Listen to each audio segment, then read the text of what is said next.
Shalom, bonjour. Donc toujours en direct dans 613 TV pour un cours sur la Megillat Esther. Une petite idée sur la Megillat Esther et sur Purim.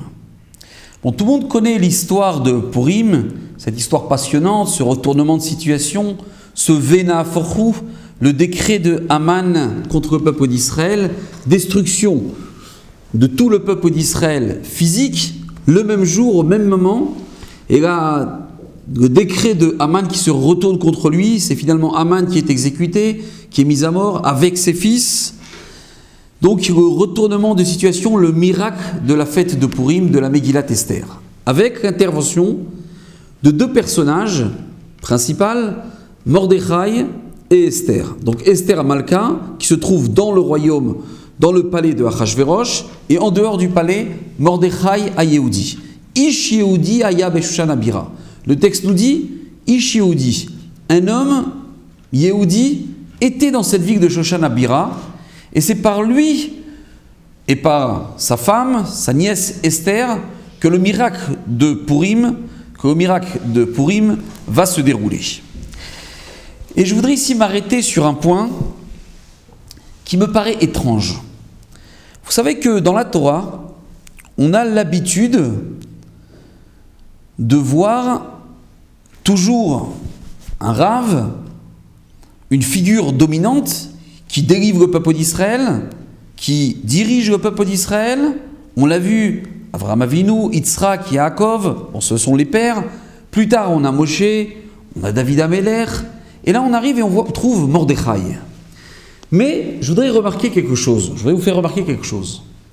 En ce qui concerne Moshe Rabbeinu, Moshe est en permanence accompagné, dès le début, quand il va rencontrer le pharaon, par son frère Aaron. On dit Moshe et Aaron se sont présentés devant le pharaon.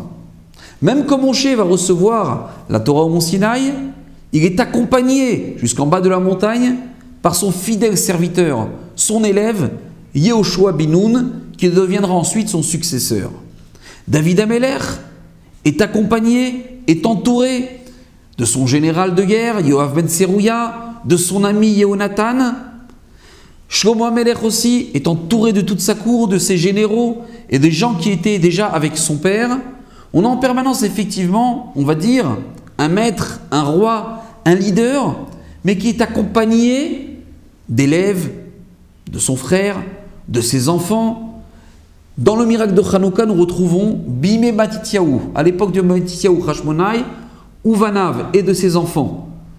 On a toujours une personnalité dominante, dirigeante, mais entourée d'élèves, de son frère, de ses enfants, de son ami, de son général. Mais on ne trouve jamais, si ce n'est à Purim, un leader qui est seul et qui, à lui seul, va mener tout le peuple d'Israël. S'il y a une particularité à la fête de Purim, c'est effectivement Mordechai qui est seul en dehors du palais royal. C'est vrai qu'il communique avec Esther, c'est vrai que la mission est partagée par lui et Esther, mais en ce qui concerne la parole vis-à-vis du peuple d'Israël, on a un Mordechai qui est tout seul, qui est unique, qui est un leader seul. Tout le monde se prosterne devant Haman et Mordechai refuse de se prosterner, et c'est lui qui va convaincre au fil et à mesure de la lecture de la Megillah, on le voit, le peuple d'Israël de revenir vers Akadosh Baruch Hu, de faire teshuva, de se mijeter auquel ils ont participé, de se festin auquel ils ont participé, de ne plus se prosterner devant Haman et de se tourner par un jeûne collectif et une prière collective vers Akadosh Baruch Hu. Mais tout cela est mené par Mordechai, accompagné de personnes, seul. Il n'a ni élève attitré dans la Megillah, ni fils, ni frère, ni ami. Il est lui seul à diriger le peuple d'Israël, à ramener le peuple d'Israël vers Akadosh Baruch Hu, à ramener le peuple d'Israël à lever les yeux vers Akadosh Baruch Hu pour générer et provoquer le miracle de Purim qui passe, c'est vrai, par Esther sa femme, Esther sa nièce, qui est elle dans le palais de Achashverosh. Alors la question qu'on va se poser, pourquoi une telle configuration? Ou plus exactement, qu'est-ce que veut nous dire cette configuration de Purim où on voit finalement un seul leader, une seule personne, retournée par son influence, tout le peuple d'Israël à le suivre, revenir vers Akadosh Baruch Hu pour inverser le décret de Haman et le transformer en délivrance et en miracle et en éclairage particulier de Purim pour le peuple d'Israël. Qu'est-ce que ça veut dire? Quel est le message? La réponse est la suivante. Vous savez qu'on dit que les bénis Israël ont accepté la Torah 2 fois. Plus exactement, nous l'avons reçue une première fois au mont Sinaï, mais là le texte dit, la Gemara dit, Kafa alem arkegiyit. Akadosh Baruch Hu a renversé la montagne et on a été quelque peu contraint à accepter la Torah. Par contre, dira la Gemara, à Purim, qui émouve et qui bélou. Ça veut dire, on a accepté la Torah de notre plein gré. Il y a un deuxième mouvement dans l'acceptation de la Torah qui se fait par une acceptation de notre propre initiative, par notre propre volonté, par notre propre initiative, avec toute la motivation de quelqu'un qui veut quelque chose. C'est le peuple d'Israël qui accepte la Torah le jour de Purim, non plus contraint et forcé comme au mont Sinaï, mais au contraire, demandeur de cette Torah. C'est ce que nous dit la Gemara au sujet de la fête de Purim. Qu'est-ce que ça veut dire? L'idée, elle est simple, mais elle est très forte. Mais c'est une idée structurante, qui fait partie, on va dire, de la structuration que tout juif doit avoir. Le Pirkei Avot nous dit la chose suivante. Moshe Kibel Torah Messinaï. Moshe a reçu la Torah du mont Sinaï. Et là, tout le monde s'étonne. Moshe a reçu la Torah du mont Sinaï. Moshe a reçu la Torah d'Akadosh Baruch Hu. Akadosh Baruch Hu a enseigné la Torah à Moshe Rabbeinu. Qu'est-ce que ça veut dire que Moshe a reçu la Torah du mont Sinaï? Moshe Rabbeinu a reçu la Torah au mont Sinaï par Akadosh Baruch Hu. Ça, c'est vrai. Alors pourquoi est-ce qu'il est dit dans le Pirkei Avot Moshe Kibel Torah mi Sinaï. Moshe a reçu la Torah du Sinaï. Qu'est-ce que ça veut dire? La réponse, c'est la suivante. Pour recevoir la Torah, pour être un bon juif, pour percevoir l'éclairage d'Akadosh Baruch Hu, vous savez ce qu'il faut? Il faut recevoir la Torah du Sinaï. Ça veut dire quoi? Il y a beaucoup de juifs qui nous disent, ou qui ont l'impression qu'ils n'étaient pas religieux, ils ont fait tchouva.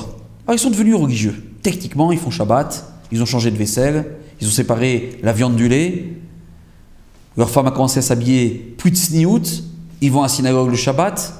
Techniquement, ils ont appris les règles de la halakha, qui est le début obligatoire et inévitable pour s'approcher d'Akadosh Baruch Hu, mais ils sont dans un univers technique des règles de la Torah.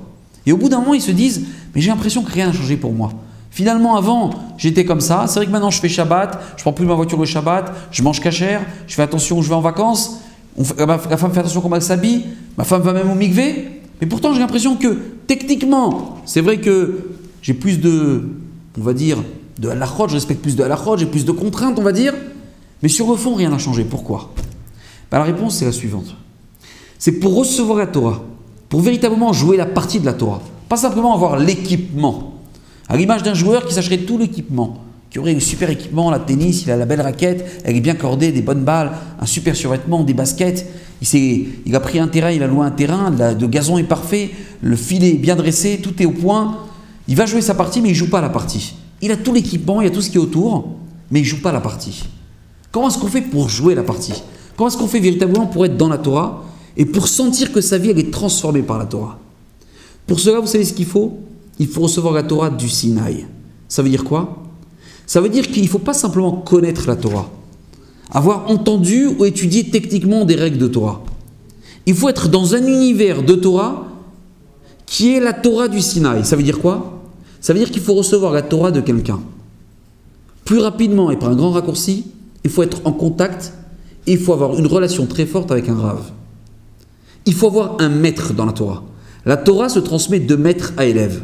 Celui qui écoute plein de Torah, un jour il écoute sur internet la Torah, après un jour il est dans un Beth Midrash, après le lendemain il écoute une conférence, après le surlendemain il est en Israël, après 2 ans après il est en contact avec un Rav Mekoubal par téléphone en Israël, il ne va pas rentrer encore dans la Torah du Sinaï. La Torah, elle se transmet de maître à élève. Ce qui veut dire, celui qui ne reçoit pas la Torah d'un maître, celui qui ne se fidélise pas à l'enseignement d'un maître, il va peut-être connaître la Torah. Il va peut-être connaître la technique de la Torah. Il va peut-être avoir énormément de connaissances. Mais il n'a pas reçu la Torah du Sinaï. Et la Torah qui transforme un homme, la Torah qui change un homme, qui l'améliore, qui le parfait, c'est une Torah qui ne se reçoit que par un maître. Moshe Kibel Torah mi Sinaï. Moshe a reçu la Torah du Sinaï, Saral Yeshua, Yoshua Skenim, Skenim Hachek Neset Agedola. La Torah s'est toujours transmise de père en fils, de maître à élève. Celui qui reçoit la Torah autrement, il connaît la Torah. Il connaît peut-être le savoir de la Torah, mais il n'a pas la Torah du Sinaï. Cette capacité que doit développer un juif de se faire un maître, d'être fidèle à un maître, d'entendre la Torah qui passe par un maître, de développer cette Torah de maître à élève, de développer cette relation qui existe entre le maître et l'élève, c'est ça la Torah du Sinaï. C'est ça la Torah qui transforme et c'est ça la Torah qui bonifie le juif. Quand dans le miracle de Purim, on revient à notre cours, on nous dit que Mordechai, c'est lui qui a traîné derrière lui, c'est lui qui a réuni derrière lui tout le peuple d'Israël et qui l'a ramené vers Akadosh Baruch Hu. Il n'y a qu'un seul personnage, Mordechai. Vous savez pourquoi est-ce que le miracle de Purim, qui est exceptionnel, qui est une fête qui restera fêtée, même quand le Mashiach viendra, parce que la lumière et l'éclairage que Kadosh Baruch Hu a donné en ce jour de Purim est une lumière exceptionnelle qui fera face aussi à la lumière que le Mashiach nous donnera. Elle est tellement forte, tellement intense, qu'elle gardera sa spécificité même lorsque le Mashiach viendra. Pourquoi? Qu'est-ce qui s'est passé? Vous savez ce qui s'est passé à Purim? Il s'est passé qu'il y a eu ici reconnaissance par tout le peuple d'Israël d'un maître, d'un rave. Tout le monde était uni derrière une personnalité, un homme qui les a ramenés vers Akadosh Baruch Hu. On est revenu ici à une configuration qui existait au Mont Sinaï entre Moshe Rabbeinu et le peuple d'Israël, mais encore plus forte. Encore plus forte. Et il n'y a même plus ici de Yehoshua bin Nun. Il y a Mordechai tout seul et le peuple d'Israël. Aidé, c'est vrai, par Esther, mais tout le peuple d'Israël écoute la parole de Mordechai. Ça veut dire que tout le peuple d'Israël accepte un maître, un unique maître qu'ils écouteront et qu'ils suivront dans ses recommandations pour annuler le décret de Haman et ramener le peuple d'Israël vers Akadosh Baruch Hu. Par contre, à la fin de la Megillah, tout le monde connaît cette phrase qui, on va dire, quand elle est mal comprise, entache un peu la Megillah. On dit que Mordechai, à la fin de la Megillah, après tout le miracle, ce qui s'est passé à Shushan, à la fin de la Megillah dit, le texte, Mordechai ratsui lerovechav. Mordechai a été reconnu, admiré par la majorité de ses frères. Et là, Rachid nous dire, qu'est-ce que ça veut dire cette majorité? C'est qui cette majorité? Et Rachid nous dire, une partie du Sanhédrin, une partie de ceux qui étudiaient la Torah, avait commencé à marquer une petite distance avec Mordechai. Qu'est-ce que veut dire ce Rachid? Ce Rachid veut nous dire la chose suivante. Pour générer l'éclairage particulier de Purim, pour générer ce miracle de Purim qui était nécessaire à ce moment-là, tout le monde a été uni et tout le monde s'est solidarisé et s'est mis en position d'élève devant un maître unique qui était Mordechai. Une fois que le miracle est arrivé, on va dire, on est revenu à une configuration plus classique. On peut recommencer à discuter sur des nuances et de savoir comment est-ce qu'il vaut mieux servir à Kadosh Baruch Hu de telle ou telle façon. Et c'est ce qui s'est passé juste après le miracle. On a commencé à dire, certains disaient, attention, Mordechai c'est bien, mais Mordechai est un homme qui est devenu un homme public, il est proche du roi, il faut nous qu'on conserve une Torah qui soit une Torah du Beth Midrash, entièrement protégée, unie et pure entre quatre murs du Beth Midrash. Il ne faut pas une Torah qui sorte dans le monde. Il y a eu des discussions qui sont des discussions qui existent et qui ont place dans le peuple juif.